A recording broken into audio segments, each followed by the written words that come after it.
All countries come with a history attached, and ours centres on one of the oldest and grandest monarchies of all. And the opinion polls show with remarkable consistency that the British like this idea. And in our lifetimes, the reason for this liking has been Queen Elizabeth II.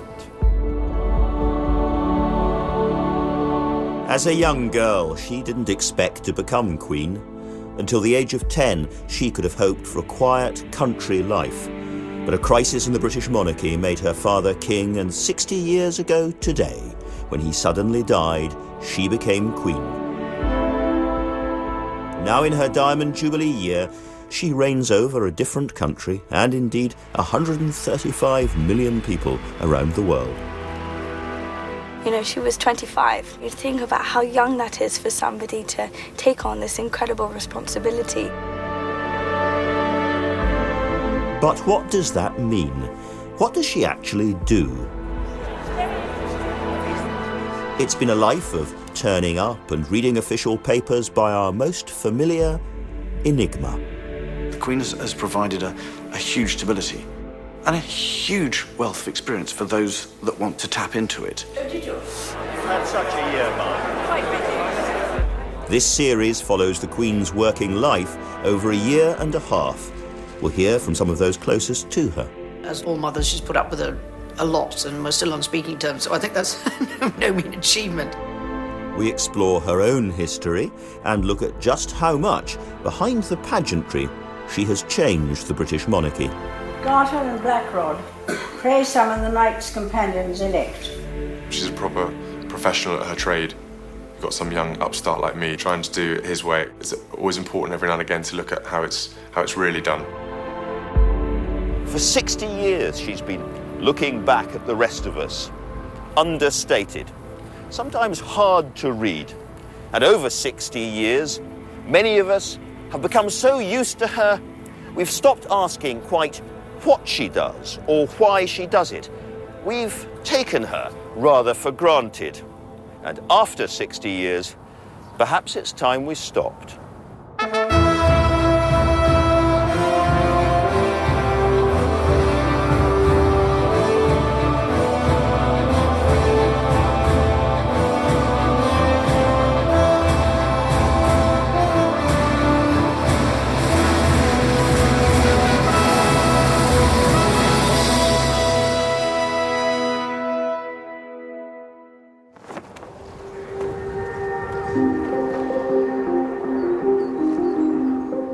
It's spring 2010.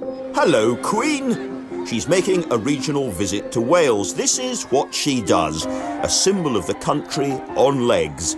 She's been on parade for 6 decades, seen it all, but watching as closely as ever, remembering names, comparing. Her role includes jobs done in other countries by presidents, but also native traditions presidents know nothing about. She never stops, rarely pauses. Every day, almost every hour, is carefully planned. We talk about veteran politicians out in the campaign trail. This is the real endless, perpetual campaign, year in, year out. And in terms of pressing the flesh, meeting people, this is the real veteran. She's here 1 week after her 84th birthday, but retirement, never mind abdication, seem to be words never mentioned in her presence. This is a typically busy schedule on a 2-day visit to North Wales. She's getting about. The Queen has a private motto: I have to be seen to be believed. And this, of course, is a family trade. She's professional, her ability to know how to move around, to who to speak to, and how to also engage with people, within a few split seconds of meeting them. And the way that she carries herself forward, smiles constantly, able to go into a room and bring the room to life. These are the things that at her age she shouldn't be doing, and yet she's carrying on and doing them, and not only in this country but all around the world. To some extent, that's in the genes, I think. There is an understanding of getting out and about. You actually have to go and meet people to find out what's really going on and to give people a sense of your understanding what is happening. Whenever Granny walks into a room, everyone stands up, stops, and just kind of watches her, because obviously it's huge when she walks into a room, and I find that incredible. I kind of go...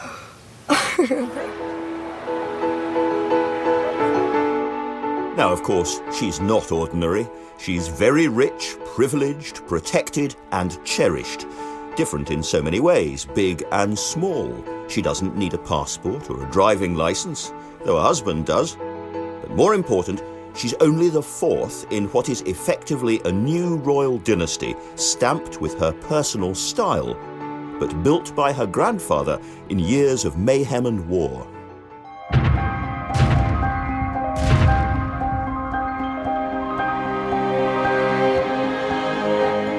The First World War toppled the monarchies of Russia, Germany and Austria. George V faced criticism that his family, Saxe-Coburg-Gotha, were somehow pro-German, and he knew there were anti-royal murmurings at home. When the writer H.G. Wells spoke of an uninspiring and alien court, King George retorted, "I may be uninspiring, but I'm damned if I'm an alien." In 1917, he changed all the German-sounding family names, and, not knowing what his own surname might really be, he chose Windsor for its thoroughly British ring. He insisted the royals crisscross the country, visiting hospitals, towns and barracks. And a lot about today's monarchy comes from him. For the Queen, this was not something that she had to read about in books. The Queen remembers very well the man she played with when she was a small girl. She called him Grandpa England. And George V really was the man who made the Windsors. Her father was George V's second son, Prince Albert of York, who'd married a cheerful young Scottish aristocrat, Lady Elizabeth Bowes-Lyon.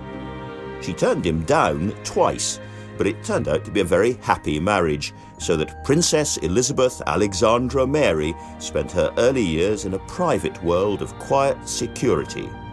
Though when she was born, it was a time of turbulence. April the 21st, 1926, and there is a really uneasy air in the country. The general strike is just about to start. A lot of people predict a revolution. And a princess is born, third in line to the throne, here in Bruton Street, a fairly posh part of central London, but in a relatively normal house owned by her aristocratic grandparents. Later, the German bombs would remove it, and it's now possibly one of the dullest buildings in central London.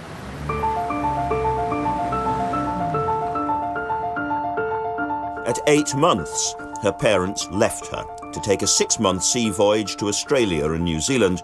Her mother was very upset to leave the baby, but the Empire called. Duty first, family feelings second. Her parents were following the rule book set out by her grandfather, George V. Get out there, be seen, work hard. His wife, Queen Mary, once retorted to an exhausted princess who complained she was tired of traipsing round hospitals, "We are the royal family, and we love hospitals."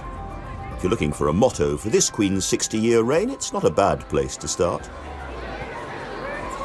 She loathes being late, still crisscrosses Britain, and hardly ever cancels. On the second stage of her North Wales visit, she's about to do it all over again. Well, here in Llandudno, she's not due for another hour. There hasn't been much advance publicity, and already there is a pretty substantial crowd hoping to see her. Now, I ask you, how many politicians could draw a crowd in advance, not only hoping to see them, but hoping to be pleased to see them?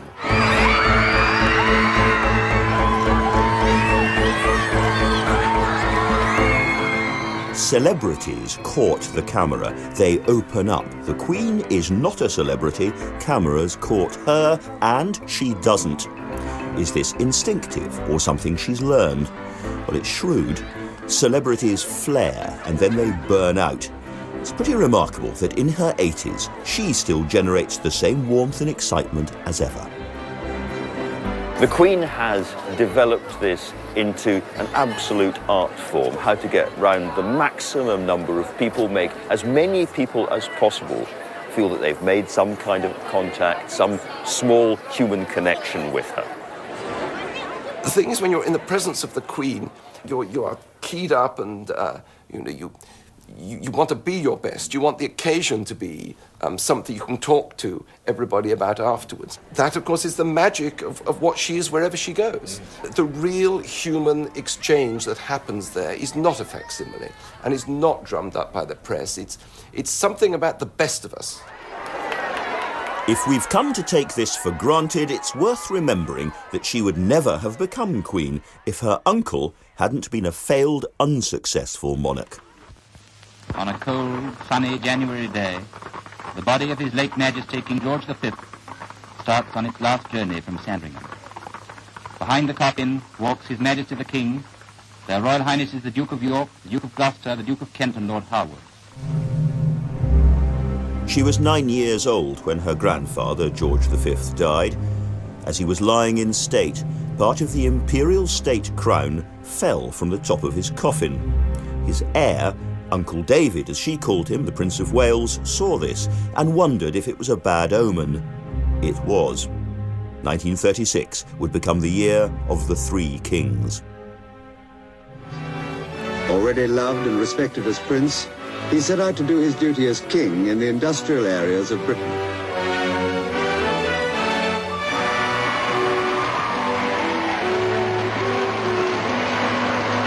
But behind the scenes, the constitutional crisis grew. A crisis which concerned not only politicians of Westminster, but the Church of England, and which was to prevent his coronation.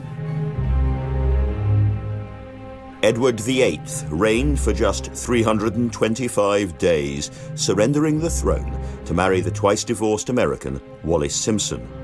He was the bad king, the Windsor who got it wrong. Vain and self-indulgent, he demonstrated that charisma, while useful in politics or entertainment, is a dangerous confection for a constitutional monarch.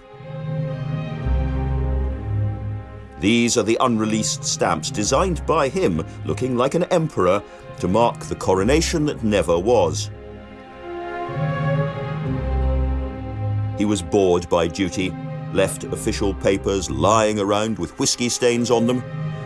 Could the Queen's moral seriousness have been an instinctive reaction to her uncle's short and disastrous reign? It must have been a terribly cruel betrayal for her, because he was such an enjoyable, relaxed member of the family in this very stiff sort of environment. And then suddenly she discovers, it must have been revealed to her at the time of the abdication, that he's blotted his copybook in this terrible way, in a way that they probably didn't want. Her mother and father couldn't talk to her about Mrs. Simpson, divorced women, all this sort of thing. The very silence about it, people going quiet when she came into the room, this must have made it all the more awful and all the more of a betrayal.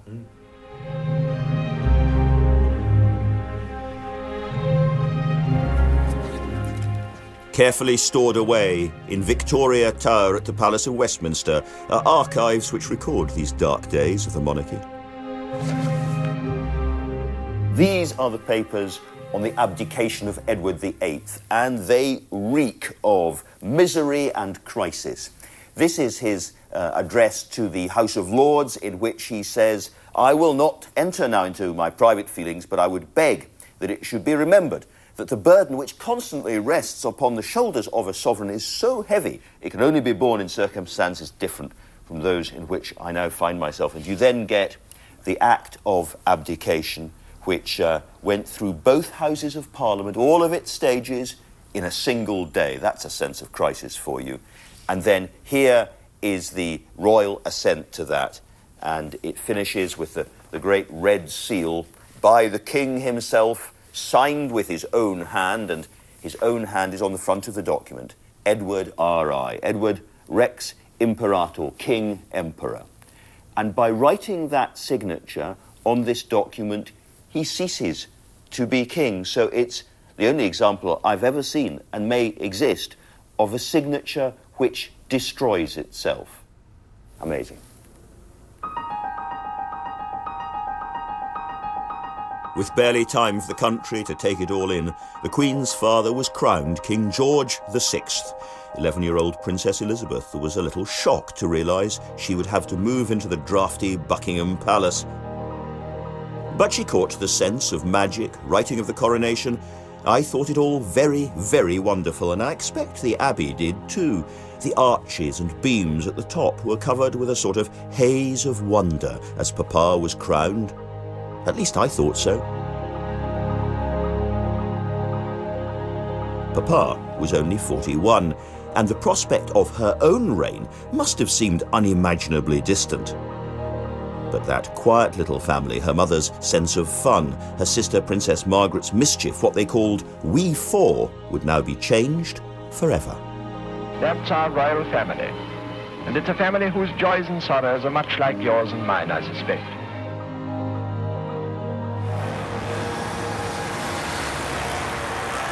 The new King George VI moved his family out of the comfortable and familiar house in Piccadilly and into the grandeur of Buckingham Palace. Imagine what it must have felt like for the young girls. And the shift certainly pushed the father and his older, rather serious 10-year-old daughter, who he now knew was going to be queen, much more closely together. It was a pretty intimidating, drafty old barn of a place. Yeah, and pretty austere and some fairly strange working practices as well. But mind you, the working practice has been going there for a long, long time. I think even in Queen Victoria's day, I think that she or Prince Albert complained, that there were 3 different departments that were responsible for a fireplace. So there was actually maybe been 4. I think one was responsible for cleaning it, another one was responsible for laying it, because the forestry department had to produce the logs, and somebody else had to light it, and then another department had to look after it. I mean, it was absolutely ridiculous. He's got a lot better since then. Her childhood was comfortable, but not exactly crowded. No random friendships, city streets for looking down at, not for walking on. Remarkably, even then, security issues, including Irish Republican threats, loomed over the girls. Elizabeth and Margaret lived in a world dominated by family jokes and private games, often played in a kind of anti-palace, hidden away in the grounds of Royal Lodge, Windsor. The people of Wales gave Ubwthyn Bach, the little house, to her on her 6th birthday, and here she'd play and read books, beginning a tradition that now includes her granddaughter, Princess Beatrice.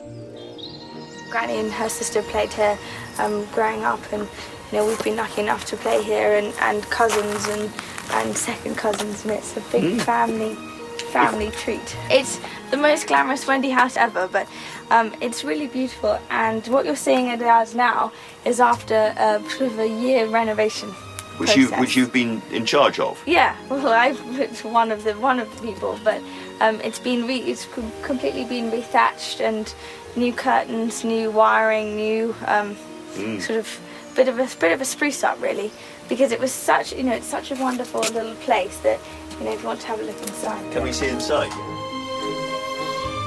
Have a little look. Wow.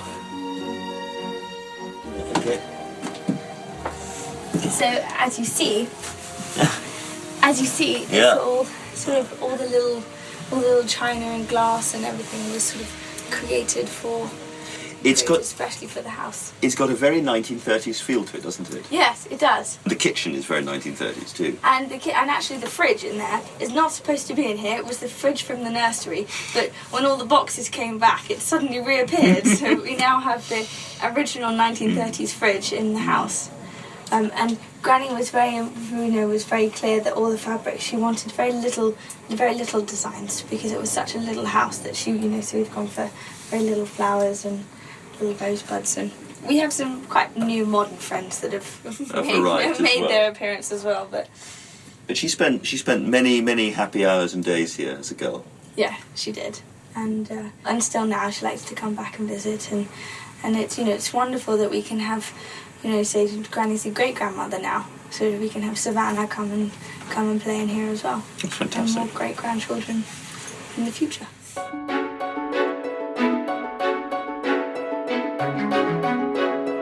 As a child, Granny never went to school. When her mother was urged to get her more books, They all turned out to be comedies by P.G. Wodehouse. But she learned French, and she was taught about the Constitution by an eccentric history teacher from Eton. More important, the new king was passing on his own advice, and despite his stammer and lack of readiness for the role, was growing in confidence himself.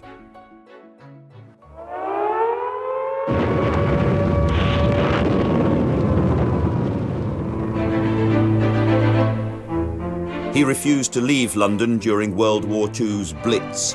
The Queen Mother took up pistol practice in the palace grounds in case she had to make a last stand against German paratroopers. And they visited the battered East End. Upon hearing that yet another London hospital had been bombed, their Majesties visit the scene to bring comfort and cheer to all those who have suffered from this all too frequent form of Nazi frightfulness. On September the 13th, 1940, King George VI and Queen Elizabeth, the Queen Mother, were very nearly killed when a German bomb landed right here in the quadrangle at Buckingham Palace. If the window in the room where they were standing had been closed rather than open, they would have been hideously mutilated by flying glass. A workman nearby was killed. Showing fine British phlegm, one of the policemen there turned to the Queen Mother and said, "A magnificent piece of bombing, if I may say so, Mom." Within a few yards from where the King and Queen were sheltering, the Royal Chapel was struck. Tearing through the roof, the bomb completely wrecked the altar and hurled 20 tons of debris into the basement. We thank God that their Majesties were unhurt. During World War II, the whereabouts of the princesses was a national secret. In fact, they were at Windsor Castle, from where they made a radio broadcast to the children of Britain. Thousands of you in this country have had to leave your homes and be separated from your fathers and mothers. My sister Margaret Rose and I feel so much for you, as we know from experience what it means to be away from those we love most of all. You only have to look at pictures of the Queen's father before and after the war to see the toll it took on him, a dramatic ageing. But this was also the time when the ties were more tightly bound. I think that was the time when the Queen got closest of all to her father. And to see him wasting away in front of her. And you wondered, was she aware, that even as she's losing her father and can see his mortality, what that means for her and how that's going to limit her own personal life? He was really the only person from whom Princess Elizabeth could learn about how to reign, how far to go with the politicians, how to do the paperwork. He'd become a revered symbol of the British, reliable, constant, still in his mid-50s. For her, an anchor. And then the cable snapped.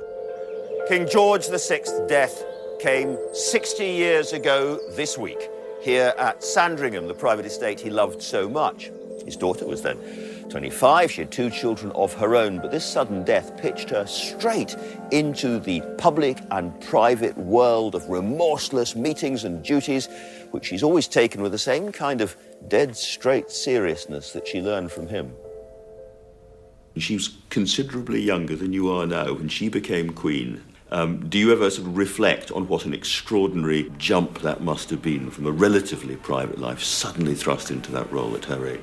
Yeah, definitely. And one of the things that's also really struck me when I sort of look back at it now was also in a very probably male-dominated age where it must have been extremely daunting to be put in that position. And that age, I still have trouble trying to be serious about certain things. So for her at that age, it must have been incredible having that burden and that responsibility placed on you. She's shouldered the responsibility since then. One day, after his father, it will land on Prince William's shoulders. But what is the essence of that responsibility? What's the point of a constitutional monarch? What really is the job for? Well, first, the Queen is head of state, and the state is a political creation. One of the most important of the monarch's duties is something the Queen has done thousands of times, her weekly audiences with the Prime Minister. These meetings mostly happen here in the deep privacy of the Queen's apartments at Buckingham Palace.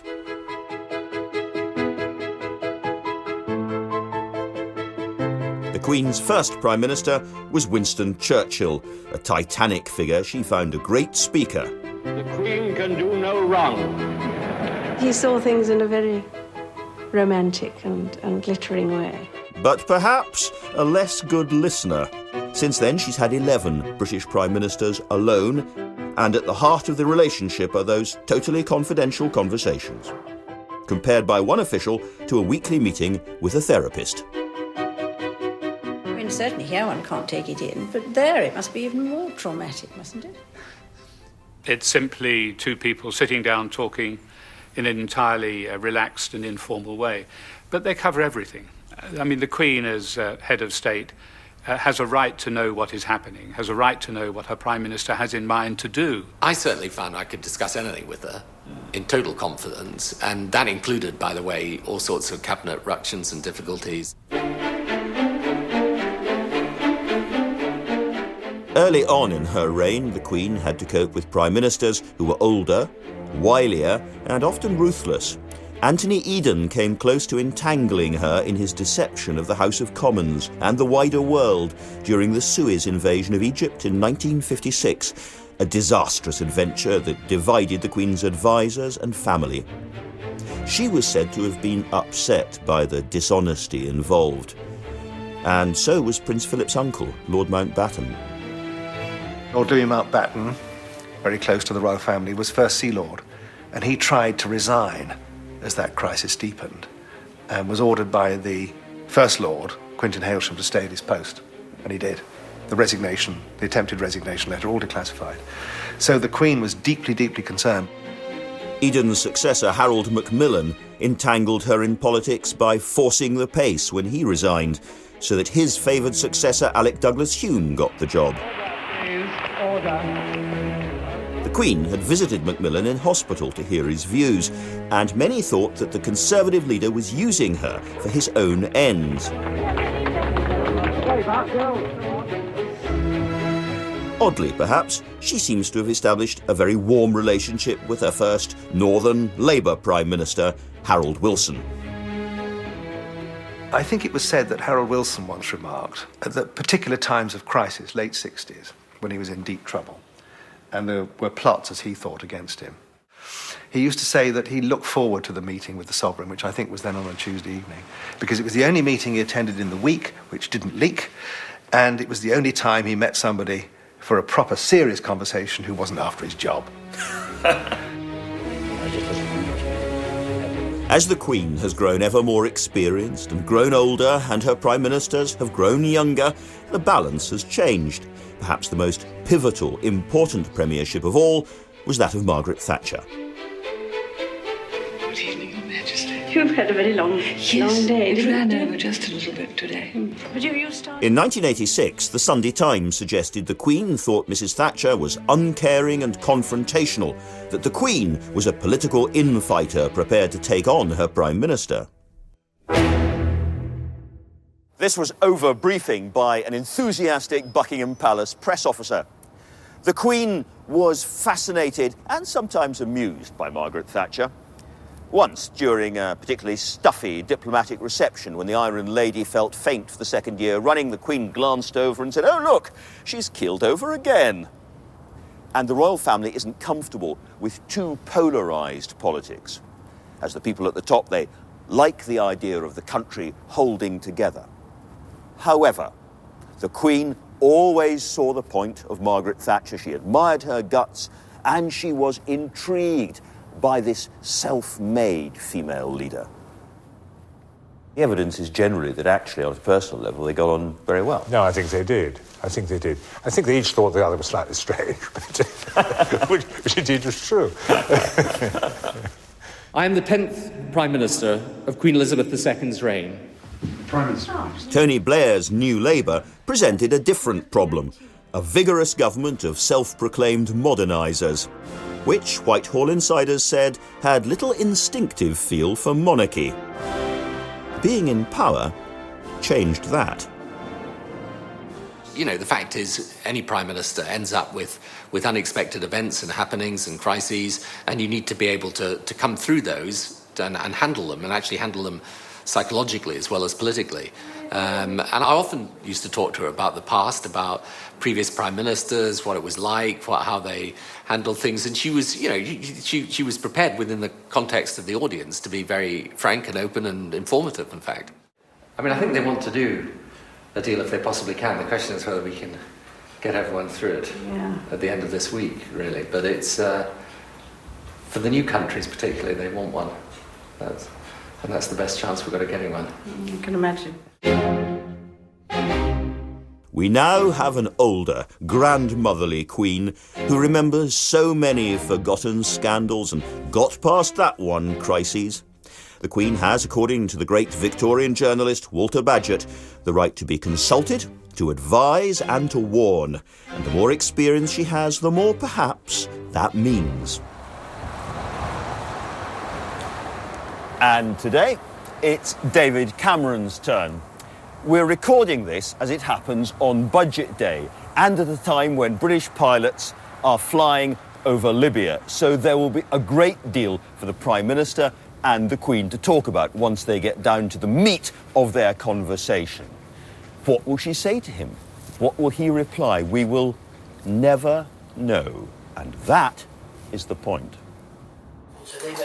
But here's a rare glimpse, though David Cameron's probably keeping his dynamite news or his best gossip for when the camera has gone. I hope what you heard last night and what you heard in the House of Commons was broadly the same. I think it was broadly the same. Yeah, it went well. I was sitting next to me. I think it went well. It was an hour long, but it was a lively House. I'd warm them up a bit beforehand with question time. Oh, yes. But they were also on Mondays. We had the great Libyan. I hear you had the Libyan thing. That was the House of Commons was an amazingly. It's probably the only meeting, apart from seeing Mrs. Cameron at the end of the day. It's about the only meeting where there's no one else in the room. And I feel the responsibility as Prime Minister to try and explain my perspective on the big issues going on in the world and the country that week. Does it make you think So it makes clearly? me think, absolutely, because there's no one else in the room, because there are no minutes taken. I think you reveal both to her, but also to yourself, your deepest thinking and deepest worries about these issues, and sometimes that can really help you to reach the answers. Well, that sounds quite sensible. It was good. Full of warnings, mainly for me. It was very good. It was very good. And I sat in the chamber and listened. But does all this really matter? What's it for? Has it in any way changed the lives of the British? The Prime Minister is the executive arm of the government, and the monarch has this extraordinarily important set of ceremonial duties. That means that the country, whatever it thinks of its politicians, can feel a great sense of ownership and unity around the institution of the royal family, and in particular Her Majesty the Queen. I think gives us not only all the advantages in terms of people wanting to come to Britain and engage with Britain, but gives us a huge advantage of stability.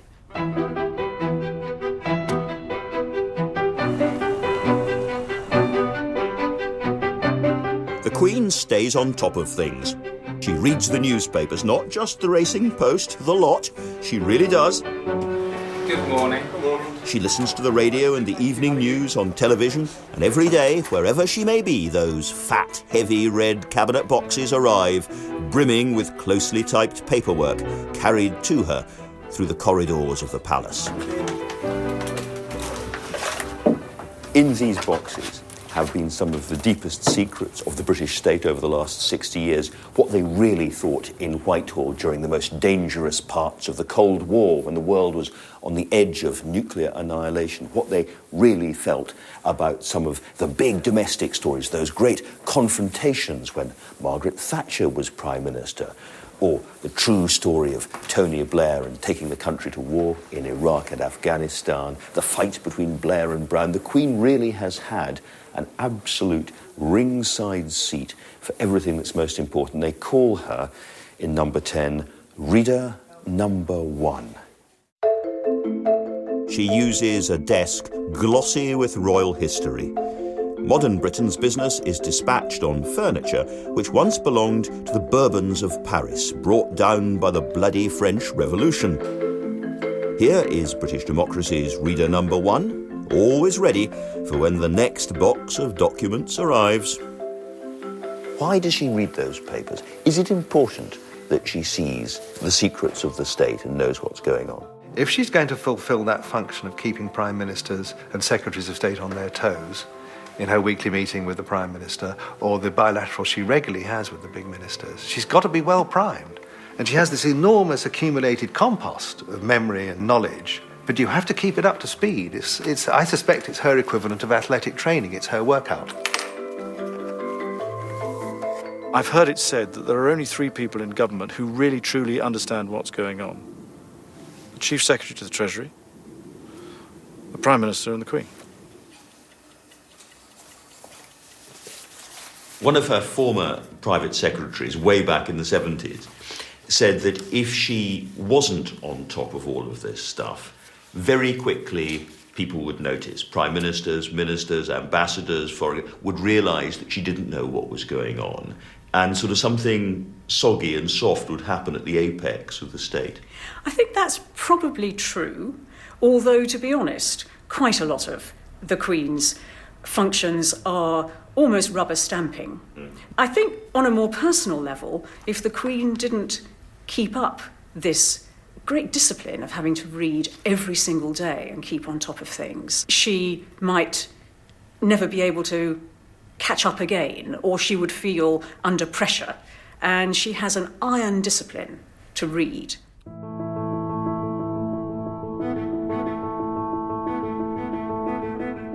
Iron discipline is, of course, a military quality, and the Queen grew up often surrounded by men with regimental instincts for timekeeping, order, dress code and duty.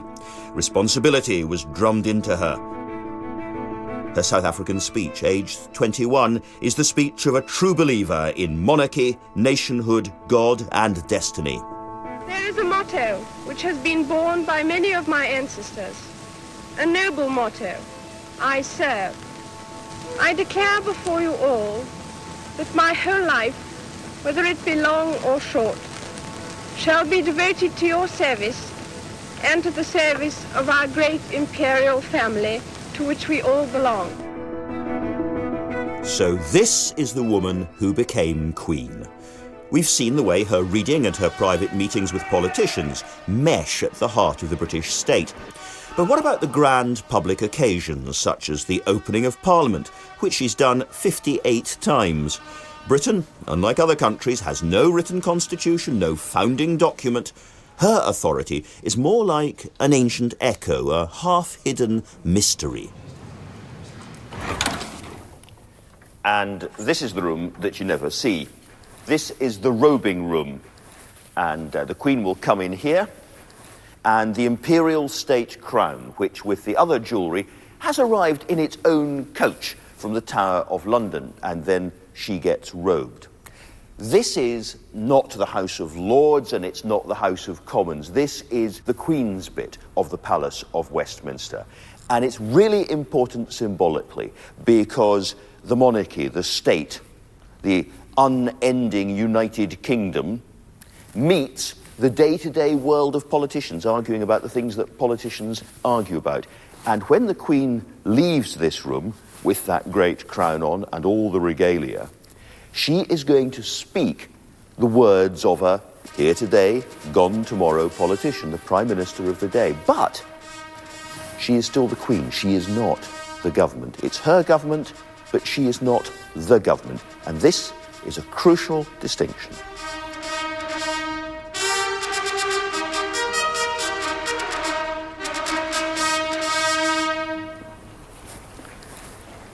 We don't live in a Tory country or a coalition nation. There was never any such thing as New Labour Britain.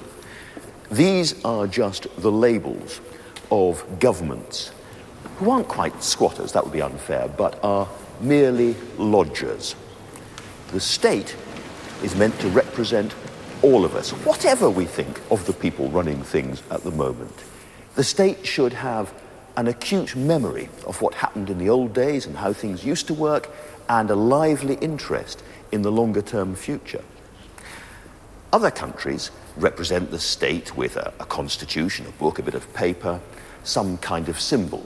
France has Marianne, or a clapped-out politician called a president. We have a lady who every year reads out what her government is up to and, quite rightly, never lets us know what she really thinks of it. My lords, pray be seated. In modern times, the state opening of Parliament can look like a gaudy pantomime or convocation of playing cards, but its political significance is real enough. My lords and members of the House of Commons,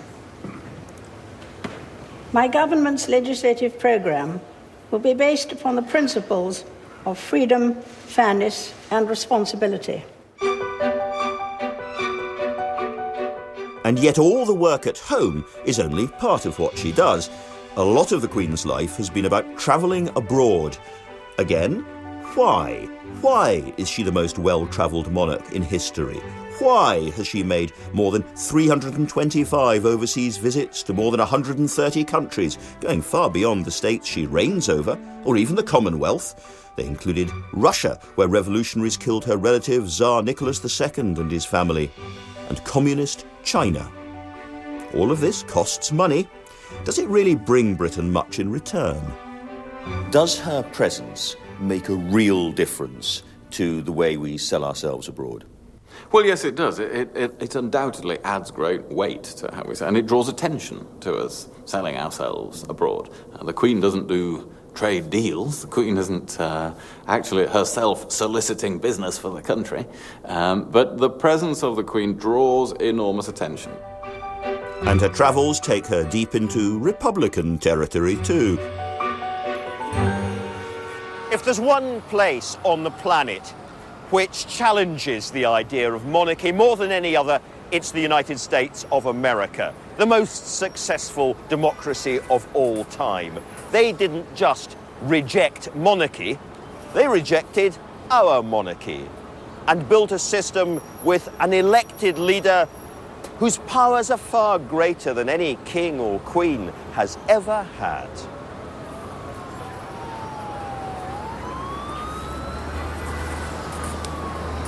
On the other hand, what they lost was continuity. They're always remaking themselves. The Queen remembers Eisenhower, J.F. Kennedy, Nixon, Reagan, Carter.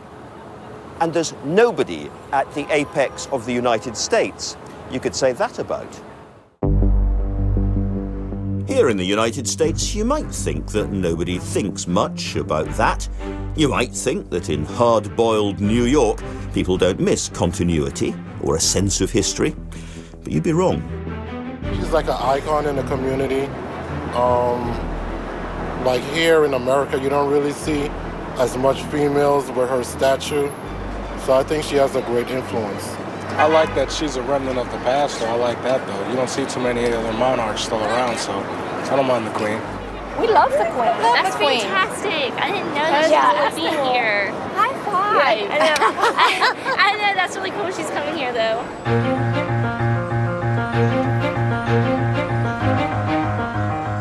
She's here to make a speech at the United Nations, the organisation set up to promote world peace. It's a speech she's worked hard on. The four largest current providers of peacekeeping troops in the world are Commonwealth countries.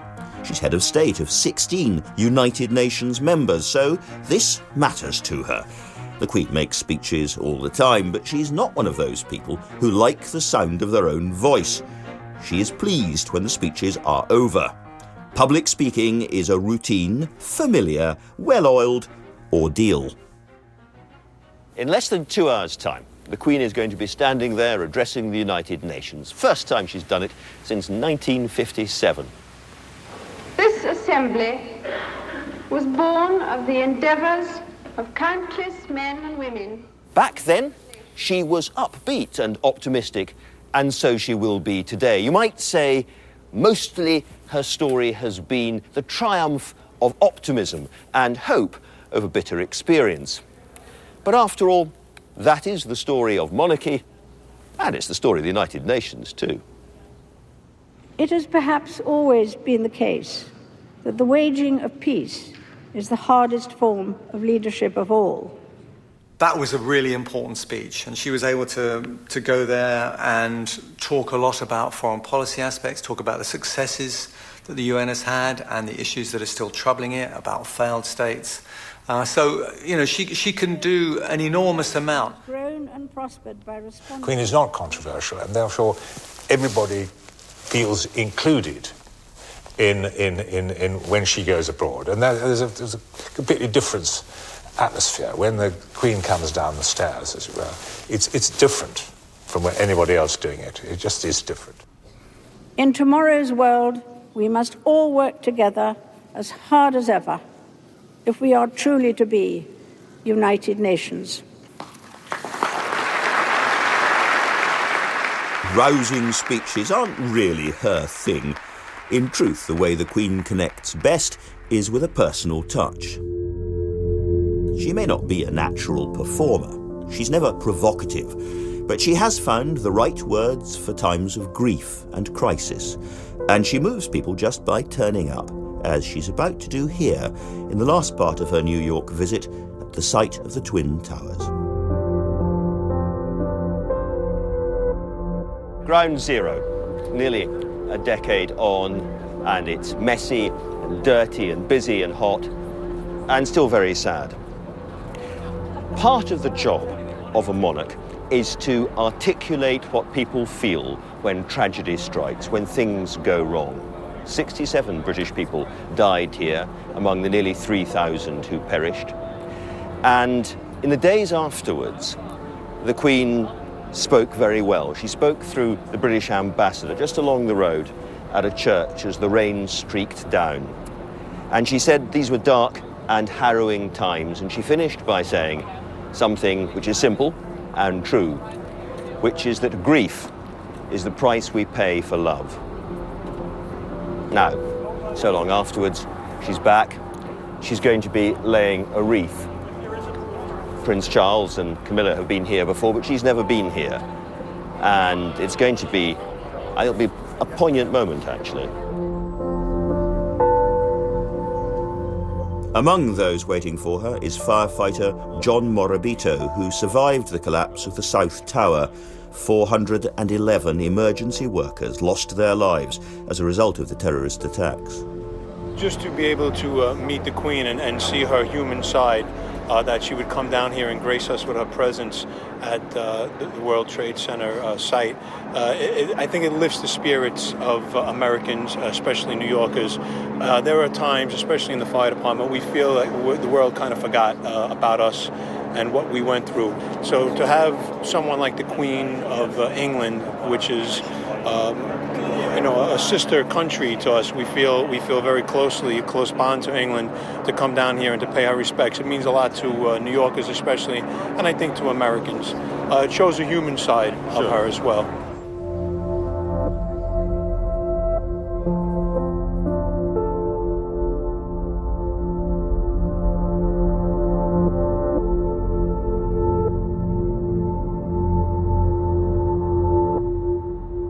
Watching the Queen operate abroad, even outside the Commonwealth, you do see her differently. People I've talked to here in New York were genuinely thrilled and moved that she'd come, in a way I don't think they'd feel about a British Prime Minister or politician. It would be absurd, however, to say that the Queen helps to project British power. Power seems the very last thing that she's about, or glory, or pomp, at least here. It's as if we have a Foreign Office, a Ministry of Defence, a Department of Trade, and she is our slightly mysterious Department of Friendliness. It is a rum business, but in a good way.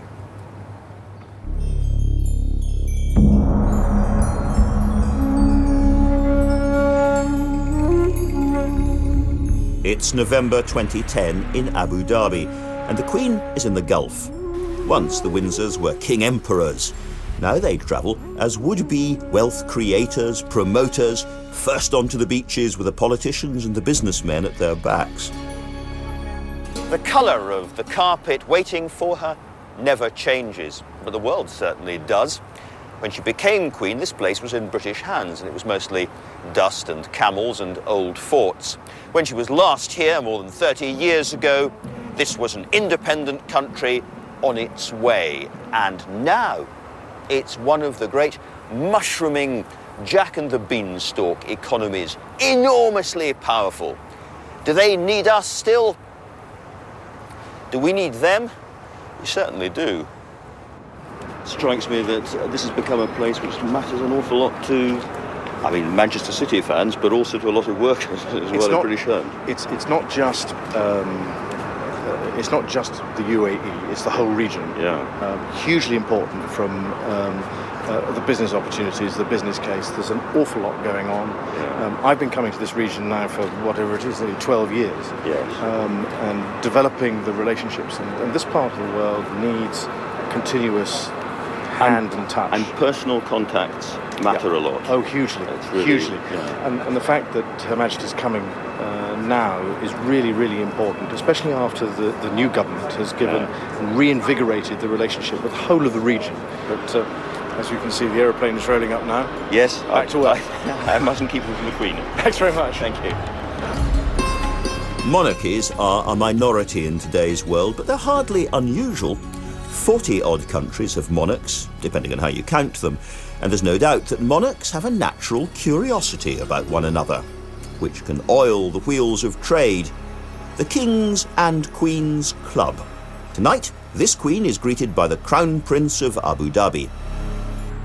So, straight from the airport, her first stop is the exuberant Sheikh Zayed Grand Mosque, one of the world's largest and partly the work of British companies.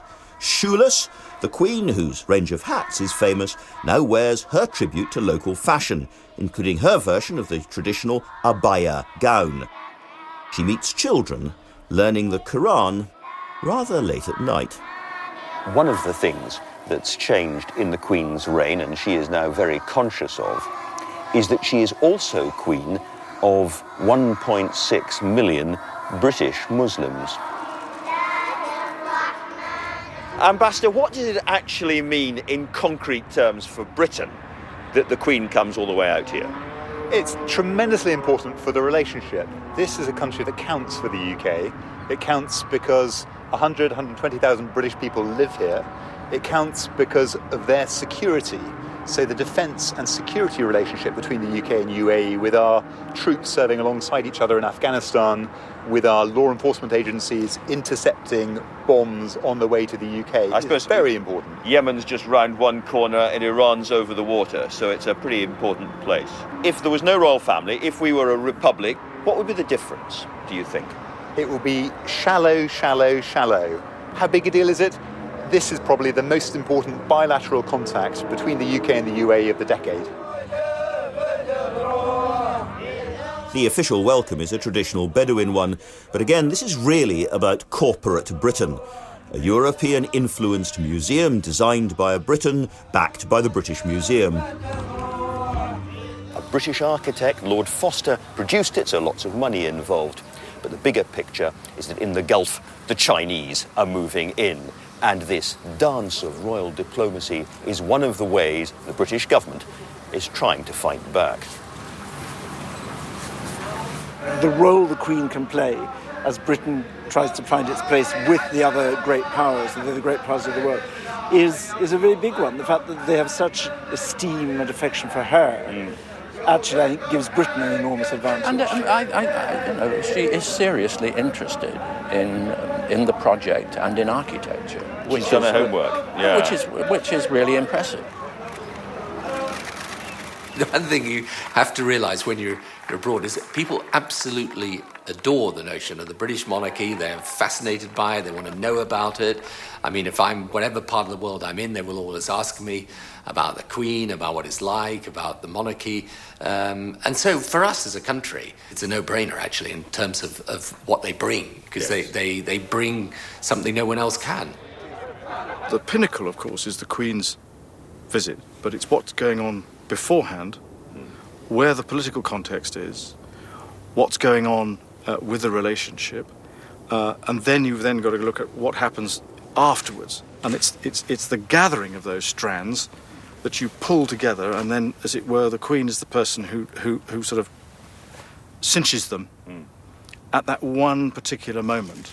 And so these are special, and they add shine, varnish, and to some extent paint to the canvas that is the relationship between us and another country.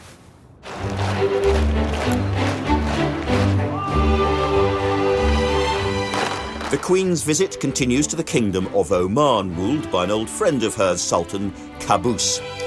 At times it feels more like Narnia. Bagpipe-playing camel-mounted soldiers, glittering forts. But Oman counts, an oasis of relative peace in an increasingly angry region. Often ignored by her people at home, the Queen has been helping keep Britain quietly plugged in around the world for 60 years. She seems to enjoy it. That is the job. But for a woman of her age, the politicians keep on pushing her hard. Is there any sense that sometimes it's a bit much to ask a lady of her age to undertake some of these huge trips? Well, not really. I mean, of course, one naturally thinks, would it be a bit much? But very clearly, it isn't a bit much. I mean, she's extremely well rehearsed at these sort of things now, but having done that for so many years, it must be incredibly tiring and is extremely emotionally draining. But she's led the way in doing walkabouts and with engagements, and long may that continue. At that level of head of state, with the Queen as our monarch, with the institution of the royal family, even if you come at it with a sort of cold heart and a clear head, it is a brilliant organisation for Britain.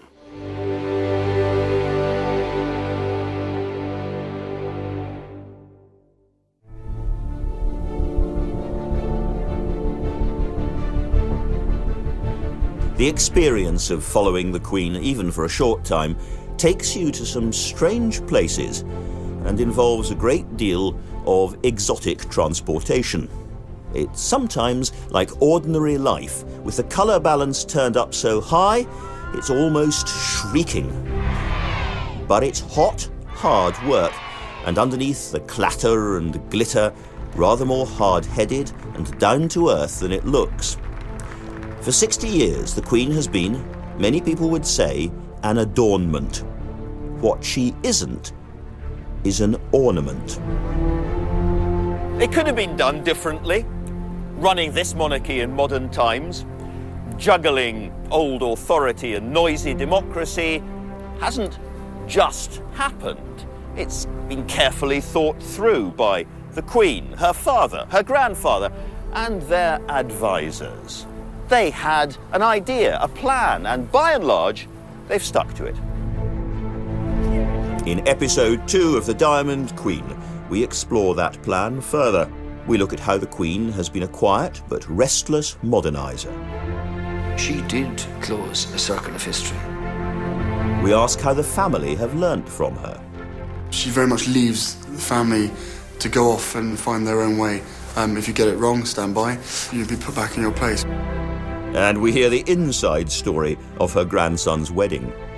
I rang my grandmother up for some clarification on the issue, and Julie got told that it was ridiculous. She was right, as she always is. The Diamond Queen continues at 9 next Monday. Tomorrow, The One Show comes live from Buckingham Palace. That's at 7.